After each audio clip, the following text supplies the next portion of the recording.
इंजोबखानाय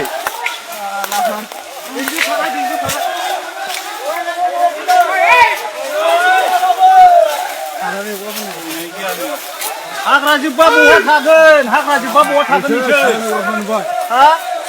हाग्रा जोब्बा बहा थागोन ए नोंसोर होखारनो हाया नोंसोर होखार नोंसोर बिदिबा सिफायनो हायोबा मानो होखारनो हायाखै बिसोर होखारनो हाया नै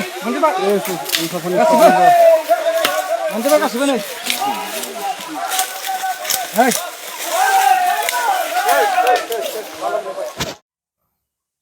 जय बर' हारिनि नोंथांमोननि गेजेराव आं दहाय सिगाङाव मोनसे भिडिअ क्लिप होबाय तारमाने सरलपारा हाग्राखौ जाजोब दिनै थौ बे मोनसे स्ल'गान सोलिबाय नामा जोंनि बिटिसि आवहाय एक्चुअली बे सरलपारा ओनसोला अलरेडि बियो नेशनेल पार्कआव गोलैबाय सिखोना जाहार नेशनेल पार्कआव बे अलरेडि गोलैखांखाबाय नाथाय थेवब्लाबो दिनै बे सरलपारानि हाखौ जोंनि मानसिफ्रा मेगन खेबगासिनो दङ दा दिनै ओरैबायदि माबा फुजाफोर बायदि मेलाफोर बायदि नोंथांमोना जे दहाय मोनसे भिडिअ क्लिप होबाय सिगाङावहाय माने मेलाफोर बायदि आरो फुजाफोर बायदि जाबाय बे हाग्राखौ सिफायनायनि थाखाय दा बेवहाय मा सोलिमारदों राजनितिक खैसा सोलिमारदों ना मा जादों आरो जाय बिथांमोना बै ओनसोलाव थांदों आरो बै हाग्राखौ लानो थांदों बिथांमोननि एड्रेसखौ मानो सङाखै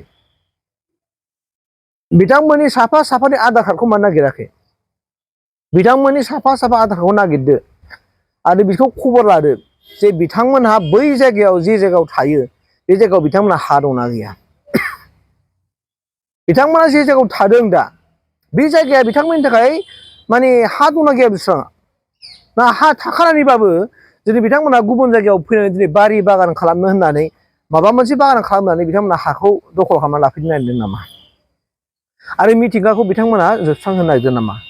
स' बेखौ डिपार्टमेन्टेलि जोंनि बिटिसि सरकारा बेखौ इनिसिएटिभ लादो आरो बेजों लोगोसे दा जाय माने बिटिसिनि इएम बिथाङाबो बिनि सायाव इनिसिएटिभ लादो जाय सापागुरि बियाबनिफ्राय देरहाबोदोंमोन बिथां सारखौबो आं रिकुवेस्ट खालामबाय मानोना बे ओरैबायदि मोनसे सानसेयावनो आजां गाजां मोनसे हाग्राखौ दिनै माने फोजोबनो नागिरनाय बे मानसिफोरनि सानसौ आरो सानस्रिफ्रा माने मोनसे गिखांनाय लाना फैदों जोंनि मानसिफ्रा गावनि थाखानाय हाखौ गारि खारदों गुबुनाव आरो गुबुनाव हा गोदान लाहैदों आरो बै जों गारबोनाय बै हाफोराव नाथाय गुबुनफ्रा दिनै बासा लाफैनो दा बेबायदि मोनसे थासारियाबो जोंनि गेजेराव फैया नङा फैगासिनो दं दा बेनिखायनो आंनिफ्राय खावलायदों बिटिआर गभर्नमेन्टखौ आरो बिटिसिनि चिफ फार्मा मनोहर साराबो बे जायगायाव भिजिट खालामहैयो आरो जाय बिटिसि दा बिथां फरेस्ट मिनिस्टार बिथाङा मानो दासिमबो माने थाङाखै बाहायलाय बे जायगायाव माने दासिमबो माने भिजिट खालामहैदिया जाथायाथ' बिराद जाबाय गोबां गोसारबाय बै जायगायाव थांनानै मानो नायदिया आरो नायनानै बेखौ रैखाथि होनायनि इनिसिएटिभखौ मानो लादिया मोनसे बिराद दुखु मोनदां गोसोआव मानोना बेफोरबायदि जानो नाङा माने बे ओनसोलाव बै हाग्रा ओनसोलावहाय जेन'बा जोंनि मानसिफ्रा थाहैनोसै दा बिथांमोनहा बबे जायगानि बिथांमोनखौ माने नागिरनांगोन जाय बिथांमोना बे जायगायाव बादा लुना थाहैदों सोरबा बुरि मानसिखौ दोनहैदों न' डाउट सोरबा माबा मोनसे दोनहैदों सोरबा गावनि हिन्जावखौ दोनहैदों बा गावहा बाहाय दाबसे गुबुना बै मोनसे दाबसे जायगायावहाय माने बेबायदि थांनानै न' डाउट सोरबाया माने हा दखल खालामनायनि पलिसि लादों बिदि नामा जुदि नङाब्ला अननानै जों बुजायदो जों मिथिंगाखौ जों फोजोबस्रांनो हाया बेनो जोंनि सम्पद जोंनि बिटिसिआव जोंहा मा सम्पद दं बिटिसिआव जोंहा मा रेभिनिउ दङ जोंहा मा रेभिनिउ दं बाला अन्थाइ न' डाउट एसे एनै फैबाय फरेस्टनिफ्राय एसे एनै न' डाउट रेभिनिउ फैबाय आरो अनगायै जोंहा मा दंबावो आरो बेफोर जोंनि सम्पद दिनै नेशनेल पार्क फोसावखांनायनि उनावबो बेवहाय थानो मोना हाबनो मोना होननानै मिथिखासेयावबो जोंनि मानसिफ्रा मानो इसिबां बिदि जादों फालाय मानो डिपार्टमेन्टजों आरो गावनि जायगाखौ मानो बेबायदि खालामनायदों साननो गोनां बाथ्रा जेनेबा जों दा खारबायानो दा दिनै जों सरलपाराखौ हाग्राखौ एवनानै खारबाय ओरैथ' भुटानाव थाखाबाय अब्ला बिनि उनावहाय बहा खारबावगोन दे बिनि उनाव जों बहा खारबावगोन जोंहा ओरै साहाजों खारहोगासिनो दं खिन्थु खोलानिफ्राय जोंखौ नारखोगासिनो दं सारानाय गैयिफ्रा बोसोरावनो हाजार हाजार हाजार बिथांमोननि पपुलेसन बारायनानै बिथांमोना दिनै खोन थानानै जोंनि गामि सिं सिं हाबनानै दिनै बिभिन्न रोखोमनि बिभिन्न मानि बिथांमोना खामानि मावहैगासिनो दङ अबस्था खालामना नायदो रायजो जानानै बिथांमोना जोंनि ओनसोलाव हाबहैदों थांदों मानि सोरबा सियार फानहैदों सोरबा बाङासिङा नागिरहैग्रा जाहैदों सोरबा मोसौ फायखारि खालामदों सोरबा माइ फायखारि खालामदों सोरबा गय फायखारि खालामदों सोरबा नारेंखल फायखारि खालामदों बे गासैबो फायखारि खालामग्रा मानसिफ्रा सोर जोंनि मानसि मालाबा नुफेरदों गैया अब्ला सिन्था खालामदो जुदि बैफोर माखासे खामानिफोरखौ जोंनि बेकार थानाय मानसिफ्रा जुदि जोङो माने जोंनो आखायाव लानो हायाबा बैफोर खामानिखौ जों मावनो हायाब्ला एबा जों मावाब्ला अब्ला बिथांमोनाथ' हाबफैखागोनानो अब्ला जोंनाव बाहा इक'नमिकेलि जों बाहा ग्रथ जानो जों बाहा जौगानो दा जोंनि मेगन नोजोरा जाहैबाय मा खालि बे सरलपारायाल' जोंनि मानसिफ्रा नोजोर होगासिनो दं थारमाने मानो बेलाय ओंखायनो आंनिफ्राय मोनसे रिकुवेस्टआ बेनो बिथांमोनखौ जुदि हमनो हायोब्ला हमनो मोनोब्ला बिथांमोनखौ हमनानै बिथांमोननि आधार कार्डफोरखौ लानानै बै जायगायाव थांदो भिजिट खालामहैदो आरो बिथांमोनाव हा हुग्रा बेसेबां दं बेखौ डिपार्टमेन्टनि थांनांगौ आरो डिपार्टमेन्टनि थांनानै बे फरेस्ट डिपार्टमेन्टनि आन्दारावहाय हा दं ना रेभिनिउआव दं बेखौ नायनांगौ थारमाने आरो बिथांमोना थगायदों ना मादों होमबा फरेस्टआवबो नों फरेस्टआव मोनखागोन ना फरेस्टआव जबाबन्दियाव नायदो सार्कोल अफिसावबो जों जबाबन्दियाव नायदो बिथांमोननि मुङाव हा दंना गैया मा खालामनो नागिरदों थ' बेफोरखौ नायनानैबो जोङो जेंनाखौ माने सुस्रांनायनि माने लामाखौ लाजायो नामा होननानै आं सानो आरोखि खारन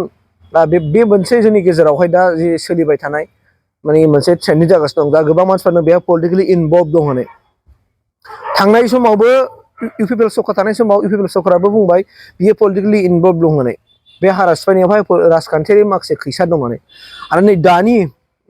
सरकाराबो बिदिनो होनगोन नामा जे बेवहाय पलिटिकेलि खैसार दं होननानै होमबा खैसारखौ सोर सादों खैसारखौ सोर साखो सारमोन बे साननो गोनां जादों ओंखायनो बेवहाय डिपार्टमेन्टारि स्ट्रं एक्सन लानांगौ आरो डिपार्टमेन्टजों लोगोसे सरकारा जाय सरकारनि दा बिटिसिनि इएम दङ मावफुं सोद्रोमा फरेस्ट आरो हाग्रा बिफाननि बै इएम सारा बिनि सायाव एकदमबारे स्ट्रं डिसिसन होनांगौ आरो स्ट्रं इनिसियेटिभ लानांगौ होननानै आं सानो आरोखि बे जेंनाखौ अबयस्से जों सल्भ खालामनो हागोनथ' आं होननाय बायदि दहाय बिथांमोना बै जायगायाव हा हु दंना गैया बेखौ बे फरेस्ट एरियायाव गोलैदोंबा बे थानाय जायगाया बिथांमोननि जबाबन्दिखौ नायदो फरेस्टआवहाय ओमफ्राय जुदि सार्कोलाव गोलैदोंबा सार्कोलाव बिथांमोननि जबाबन्दिखौ नायदो बिथांमोननि आधार कार्ड लानानै अब्लानोसो जों मोनगोन जे बिथांमोननि मुङाव हा दंमोन ना गैया बेखौ दा आं बे बाथ्राखौ आंनिफ्राय जेसेबांनाखि थौले गोसोजों एबा थौले मेलेमजों आं जायफोरखौ मोनदाङो बेखौ आं नोंथांमोननि गेजेराव शेयार खालामनानै होबाय दा बेनिखायनो मिजिंथिदों बे सरलपारा हाग्राखौ रैखाथि होनो थाखाय जोंनि बिटिसि गभर्नमेन्टआ जोंनिनो सम्पद साननानै बेखौ रैखाथि होयो आरो डिपार्टमेन्टआबो बिनि सायाव मोजां एक्सन लायो बै जायगायाव सानफ्रामबो जेनेबा भिजिट खालामहैबाय थायो सानफ्रामबो बाहाय मोनसे बिथांमोननि डिउटिया सोलिबाय थायो आं बेखौनो खावलायबाय आरो बिनि सायाव प्रसासन लाइननिफ्रायबो जोङो इनिसियेटिभ लागोन होननानै आं सानो आरो जुदि बिथांमोना जुदि गमामायैनो बै ओनसोलाव माने गावसोर जि जायगायाव दङ बे जायगायाव जुदि गमामा जुदि हा हु गैमाराबा बिथांमोना सरकारा हा होनायनि इनिसियेटिभ लादो आरोखि बेखौ आं खावलायगोन एबा जोंनि माखासे tribal belt and block area दङना बै ट्राइबेल बेल्ट एन्ड ब्लक ओनसोलफ्राव जाय ओनसोलफ्राव गुबुन जाथिफ्रा हाबनानै दं बिथांमोन जायगायाव दोनहैनायनि पलिसि लादो डिस्ट्रिक्ट गभर्नमेन्टआ मानो हाया हायो खारन ट्राइबेलनि मानसिफ्रा जुदि थानो थाखाय हा गैलाबा हाखौ जगार खालामना होनांगोन ना माने बे आंनिफ्राय थौले मोनसे मोनदांथि आरोखि माने आं सानो बिथांमोनहाबो जेनेबा मानि थाखाय इसिबां हाराखौ माने सिफायनायनि पलिसि लादों सरलपारायाव इसिबां मा नुहुरदों बेखौ नोजोर होनानै सरकारा बिथांमोनजों मा डिसकासन सावरायनानै बिथांमोननि जेंना आरो जेंगोनाखौ सुस्रांनो हायो नामा जों बिनि जेराव इनिसियेटिभ पलिसिफोरखौ लायो